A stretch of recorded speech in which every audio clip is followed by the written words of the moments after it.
আমি তো মদ বেচরাম, আমি তো মদ খাইরাম না। আর আমি খার গেছে মদ বেচরাম কাফির হলতর গেছে যে তাই অলরেডি মদ খাইন, মুসলমানের কাছে তো বেচরাম না। বা আমি রেস্টুরেন্টের ওয়েটার, এটা তো আমার বিজনেস নাই। আমরা বাঙালি কমিউনিটির মাঝে বহুত আসুনিলা যারা রেস্টুরেন্ট ওন করেন, জাস্ট আমাদের তারা মদ বেচন নাও। আমি শো বহুতে হালাল মনে করিয়া বেচন না। And I've heard there are those যারা কইবা যে আমি বেচরাম, আমি তো খাইরাম না এন্ড সো অন, বা আমি রেস্টুরেন্টের কিচেনও কাম কররাম, আমি তো মদ বেচার লগে আমার কিচ্ছু নাই। নবী সাল্লাল্লাহু আলাইহি সাল্লামে মদর ব্যাপার আইলে 10 জনের বদুয়া দিছেন যে না, Allah is not gonna have mercy on them.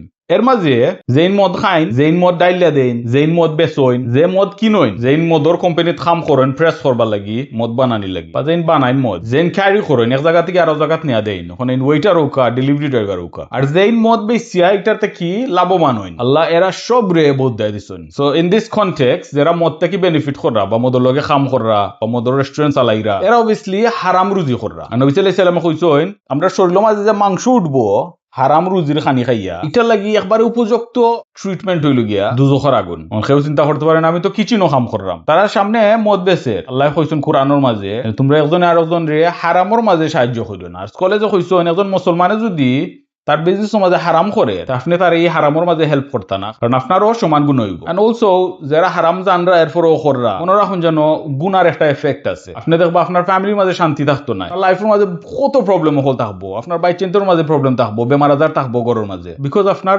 Earning হারাম, বিকজ আপনার মদর বিজনেস। আমি পার্সোনালি চিনি ওলা মানুষ যারা এটা বিজনেস ছাড়ি দিছেন, আর আলহামদুলিল্লাহ Allah has blessed them with something better. এখন আল্লাহ লাগি আপনি যে সময় কিছু ছাড়বা, আল্লাহ আপনার আরো বালা কিছু দিবা। ফার্স্ট অফ অল আল্লাহর কাছে মাফ চাওকা, অতদিন করছো অনেকটা, এটা থেকে বারোই যাও ইনশাআল্লাহ, দেখবা আল্লাহ আপনার ইনকামের মাঝে আপনার ফ্যামিলির মাঝে বরকত দিবা।